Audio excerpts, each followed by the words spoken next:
There are serious concerns about the cognitive ability of President of the United States, Joe Biden.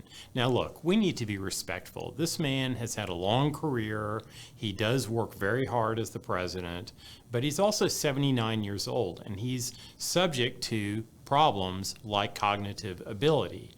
And here's where I see that it's really come out badly in the last few days. Now, look, let's face it, Joe Biden has never been the smartest guy. I actually got to work with him in the early 1980s when I worked as a staff member in the U.S. Senate.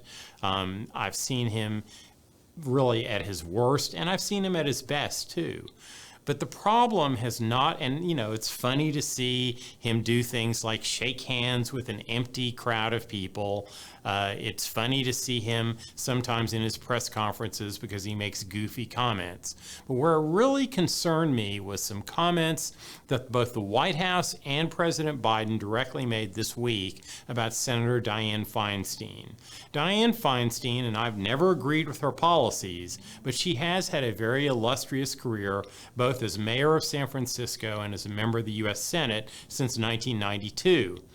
But the way that Biden spoke about Senator Feinstein this week when he was actually trying to come to defense of her cognitive ability was as though they were both members of the U.S. Senate in the early 1990s. He spoke about her abilities back then, not about her abilities as an 88-year-old lady in 2022.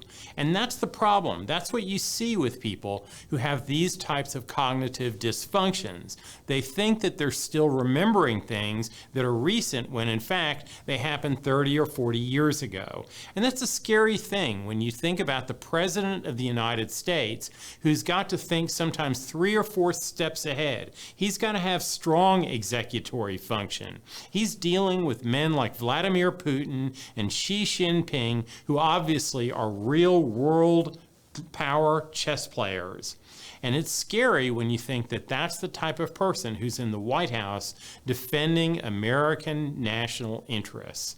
I think that all Americans should take a serious look at the cognitive ability of President Joe Biden and ask the question, is he really fit to be serving in that office?